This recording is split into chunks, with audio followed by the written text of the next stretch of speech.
Uçsuz bucaksız doğa içerisindeki bu saklı cennetin adı Beyaz Su. Mardin'in Midyat ve Nusaybin ilçeleri arasındaki bu doğal mekan bölge insanının en önemli piknik alanı. Biz şimdi sizleri Beyaz Su'daki renkli görüntülerle baş başa bırakıyoruz.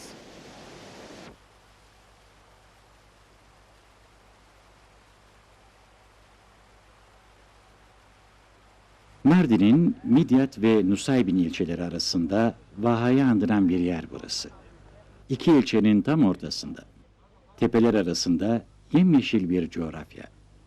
Bütün bu güzelliklerin kaynağı yer altından çıkan işte bu berrak su.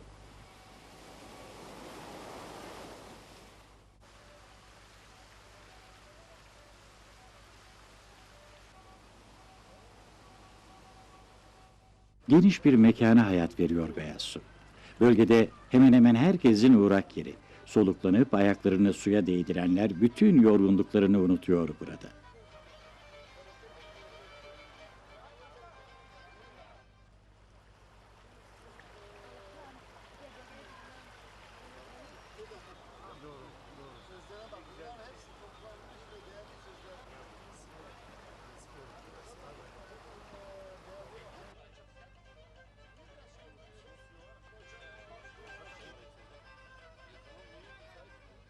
Doğaya ait ne varsa kucağında tutuyor Beyaz Su.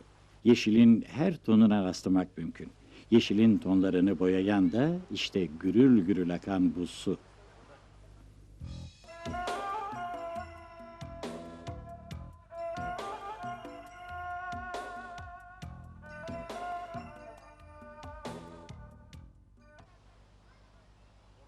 Beyaz Su'daki ilk durağımız kaynağın bulunduğu yer. Suyun çevresinde tahtlar dizili.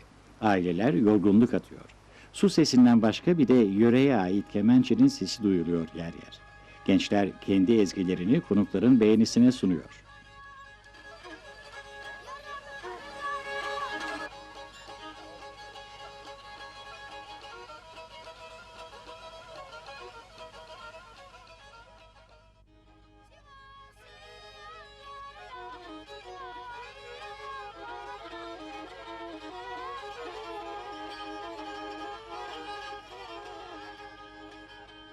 Ülkenin her yerinden konuklar var tahtların üzerinde. Genç, yaşlı, kadın, erkek herkes ayaklarını suya bırakıyor. Zaman zaman yurt dışından gelen konuklara da rastlıyoruz. Onlar başka ülkelerde çalışan Türkler. Tatile geldiklerinde ilk duraklarından biri Beyaz Su. Almanya'dan geliyorum. İsmim Kenan Çatı. Almanya'nın Hollanda sınırına doğru kaldığımız bir kasaba var, Kronau diyen. Burayı çok güzel beğeniyorum. Burası her yer gibi aynı olmayan bir yer. Beyaz Su'da geldiğinizde ne yapıyorsunuz? Beyaz Su'da geldiğimizde insanın en azından bir küçük stresini bile atabiliyor burada. Evet. Burada işte dediğim gibi her yer olmadığı için burada En çok ne hoşunuza gidiyor burada? en çok şu suyun buz gibi olması bu mevsimde. Evet. Ve ortamı çok güzel. İnsanları çok sıcak hakikaten. Durum böyle olunca insan ister istemez buraya çekiliyor. İnsan ister istemez buraya geliyor. Abi bizi burada en çok çeken buradaki insanlarımız. Buradaki böyle manzaralar, sular, ne bileyim buranın böyle güzel böyle istirahati falan olunca insan böyle yani isterse istemese de yine de buraya gelir yani dinleme en az arkadaşın dediği gibi. İnsan böyle stresini atıyor, biraz toparlanabiliyor böyle bir şey. Bazı şeyler unutuyor gerçekten. Yani moralini böyle tazeliyor gerçekten. Kaç yani. saat geçiriyorsunuz bir gün geldiğinizde buraya? Buraya geldiğimizde sabah zaten normalde insanlar buraya gelmeye başlar. Saat 8'den 9'dan sonra falan. İşte kimisi 3'ten sonra gidiyor, kimisi akşama kadar böyle gününü böyle tamı tamına dolduruyor. Genelde ailece geliyor herkes. Evet. Efendim? Ailece geliyor genelde. Tabii ailece. Mesela biz topluca iki aile arasında da 3 aile. Kimileri Almanya'da geliyor. Biz aslında köyde oturuyoruz biz 3 köy köyde. Midyat'ta yani. O şekilde arada bir Başka geliyoruz. var mı? Bu böyle bir güzellik bu coğrafyada, bu bölgede bildiğiniz. Buralarda Hasankeyf dediğimiz bir yer var. Maalesef o da suyun altında kalacağını söylüyorlar. Biz buna çok üzülüyoruz gerçekten. Tarihi bir yer. eski böyle atalarımızın mekanıdır. Süper. Tamamlıyor değil mi? Yani Hasankeyf, Beyaz Su. Evet tabii ki. Çok böyle muhteşem bir manzara olduğu için böyle insanı çekiyor buraya. Kaynaktan biraz uzaklaşınca su ve kemençe sesi azalıyor. Kebap kokuları dört bir yanı sarıyor. Hava insanı çabuk acıktırıyor burada. Kokuların dayanılmazlığı yanık bir türküyle bastırılıyor tahtların üzerinde. Yarımdan ayrılalı, oldum baktı karalı. Ceylan, Ceylan, Ceylan. Nasıl buldunuz burayı? Nasıl bir yer? Abi güzel bir yer. Havasından, suyundan, bir de ortamından işte güzel bir yer. Evet. Nereden geliyorsunuz? Şanlıurfa Viranşehir'den geliyoruz abi. Ne kadar uzaklıkta Viranşehir buraya? Buradan 170 kilometre. Yani kaç saatte geldiniz? 2 saat. Biliniyor mu Viranşehir'de de beyaz suyun böyle namı, güzelliği? Evet biliniyor hepsi. Ne diyorlar Viranşehirliler beyaz suyla ilgili olarak? Abi güzel yerdir yani. Güzel yer diyorlar. Ne yapıyorsunuz buraya geldiğinizde? Piknik amacıyla geliyoruz buraya. İşte hafta sonları geliyoruz. Bazen çocukları da getiriyoruz yani hanımı da. Odur. Neler yapıyorsunuz? Mesela ne pişiriyorsunuz? Yanınızda mı getiriyorsunuz? Burada mı alıyorsunuz? Abi buradan da alıyoruz. Oradan da getiriyoruz. İşte odur, başka bir şey yok. Pikniğin olmazsa olmazlarındansa çiğ köfte. Malzemeler çoktan hazırlanmış. Herkes dizilmiş çiğ köftenin başına. Ne kadar acı olursa olsun beyaz sunun serinliği bastıracak ne de olsa. Kolay gelsin. Siz nasıl buldunuz burayı? Nereden geliyorsunuz? Aslen Nusaybinliyiz. Nusaybin'e bağlı Akarsu köyündeniz de Ceylanpınar'da oturuyoruz. Doğma büyüme oradayız da. Ne kadar uzaklıkta Ceylanpınar? 250 kilo, 300 kilo 250 kilometre. Evet o kadar var. Bu kadar saat beyaz suyu görmeye geldiniz. Evet, Hasankeyf'e de gittik. Baraj olacak zaten. Son bir defa görelim dedik. Oradan da buraya geldik. Burayı da bir görelim dedik ama 6-7'dir gelmemize rağmen hiçbir gelişme yok, hiçbir bakım yok. Yani bu batıda bir yerde olsaydı bu kadar gelir, bu kadar Ne misafir. çekiyor peki sizi burada? Bilmem serinlik, güzellik, doğa havası, temiz hava, memleket özlemi. Güzel yani. Her kesimden insanlar geliyor buraya. Çiğ Güzel bir yer. köftesiz de olmuyor değil mi? Evet olmuyor. Urfalı olup da çiğ köfte olmasa olmaz. Kaç kişiye yoğuruyorsunuz şimdi bunu? Vallahi bir 20 kişi varız. Bakalım. Tadımlık ama değil mi? İdare edeceğiz artık biraz. Tadımlık değil, doyumluk.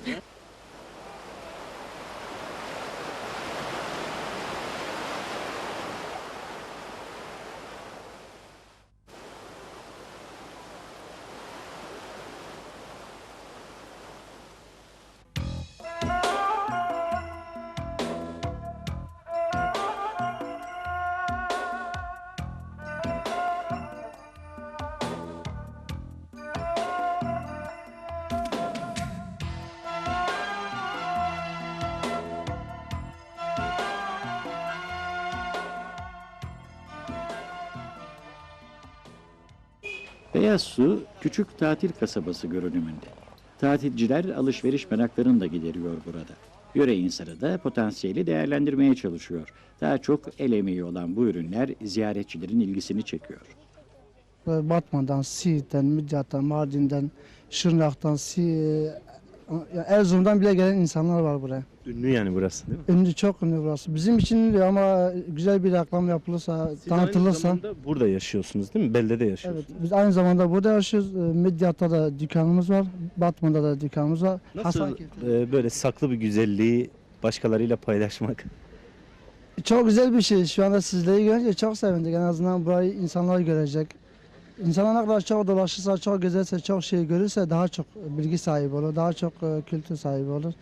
Bizleri, sizleri yanımızda görmekten... Peki neler yapıyorsunuz? Siz ne yapıyorsunuz şimdi burada?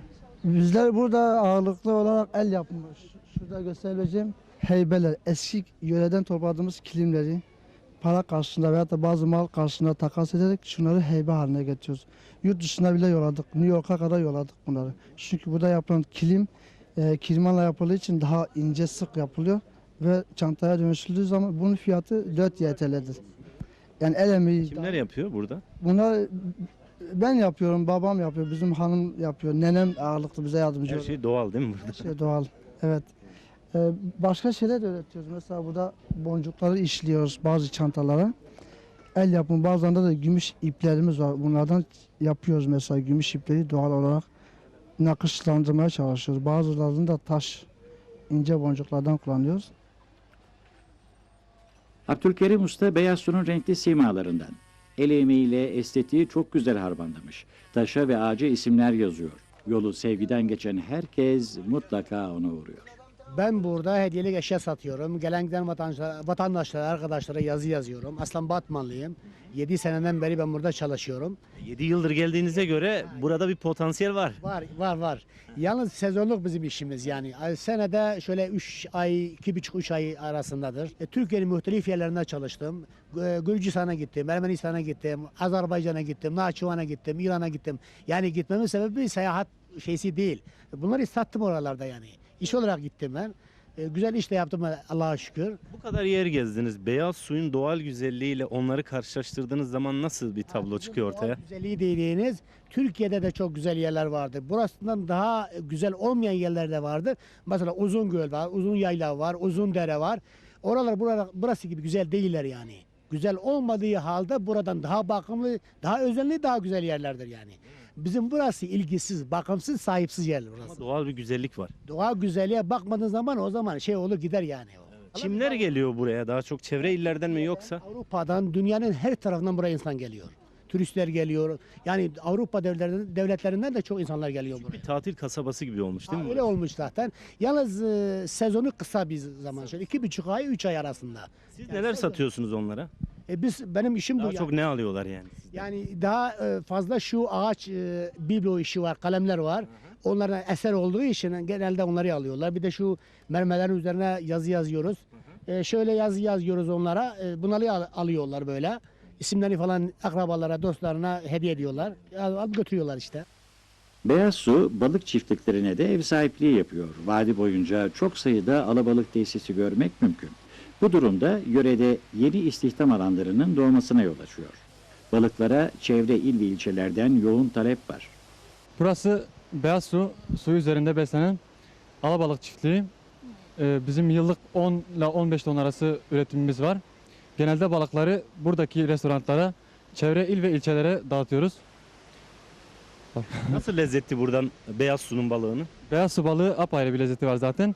Buranın suyuyla beslenen balıklar kılçıksız ve çok lezzetli oluyor. Fırında, ızgara ve yani kızartmış balıklar çok güzel oluyor.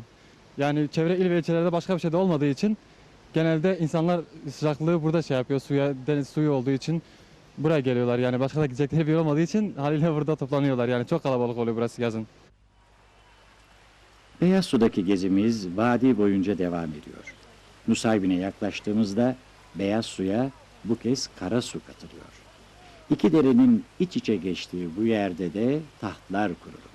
İsteyen Beyaz Su'ya, isteyen de Kara Su'ya dokunuyor. Bu beyaz sudur. O. Şu da kara su. Bu noktadan birleşiyor. Nereden geliyor karasu? Bu kara su yaklaşık 10-15 kilometre ileriden geliyor. Bu taraftan geliyor. Bu beyaz su da 1 kilometre ileridedir. Geliyor. Bu noktadan birleşiyor. Yani biri beyaz, biri kara su diyorsunuz ama farkı ne oluyor? Ya bunun içinde kum vardır. Kum. Ama bunun içinde hiç kum yoktur. Daha muğlak değil mi? Flu böyle. Evet. Yani bu Burası berrak, tertemiz. tertemiz cam gibidir yani.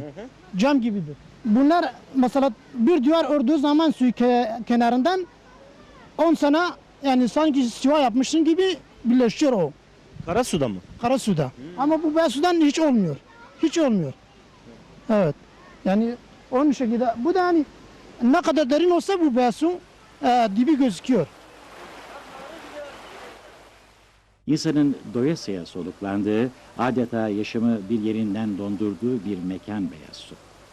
Akıp giden berrak su, hayalleri içine çekiyor sanki. Hani insana huzur veren, insanı dinlendiren ve yenileyen mekanlar vardır ya, aslında tüm bunları Beyaz Su'da görmek mümkün. Yolunuz bir gün Mardin'e ya da Midyat'a düşerse sakın Beyaz Su'yu görmeden geçmeyin diyoruz. farklı bir zamanda ve mekanda yeniden buluşmak umuduyla. Hoşça kalın.